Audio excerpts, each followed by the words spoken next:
Back again. Now we're loading up dual voice coil woofers. You see in front of me, I have 2 lengths of wire. Now, this is just for demonstration purposes. This wire's this long. We have a dual voice coil woofer.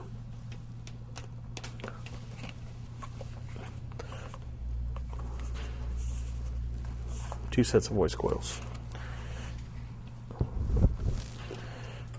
We have the terminal connection that goes to the box. I'll be now bridging the woofer in series.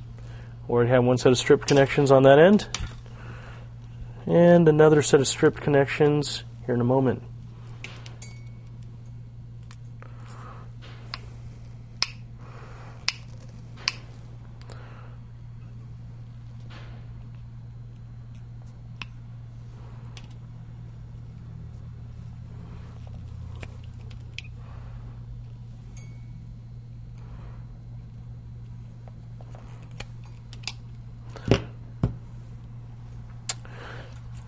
We will be going positive to positive.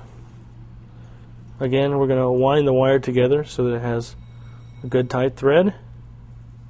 And then we'll be going negative to negative wire polarity, again, so that we can have a nice tight thread.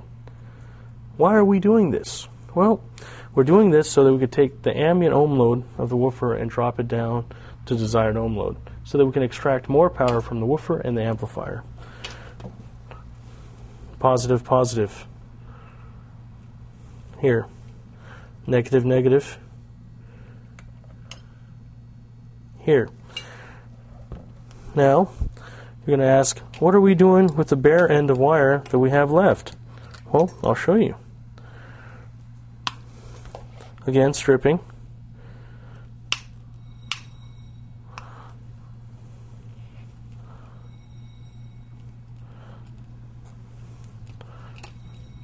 Not saying I'm the Michael Jordan of stripping wires, but I've been doing this for a few years.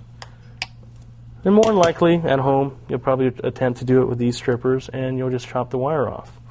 I've done it many a times myself. Even when I'm having an off day, I do it. Still, after all these years.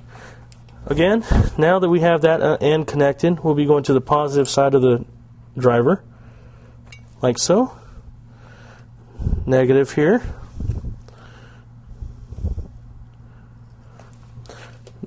We'll trace the wiring connection back, and you're going to ask, where does this go?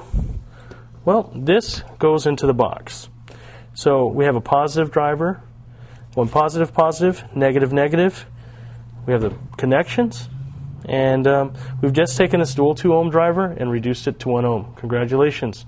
You've made this woofer capable of being loaded on your monoblock or your standard AB Class 2 channel in stereo configuration. But more than likely, the sub will now go on a monoblock.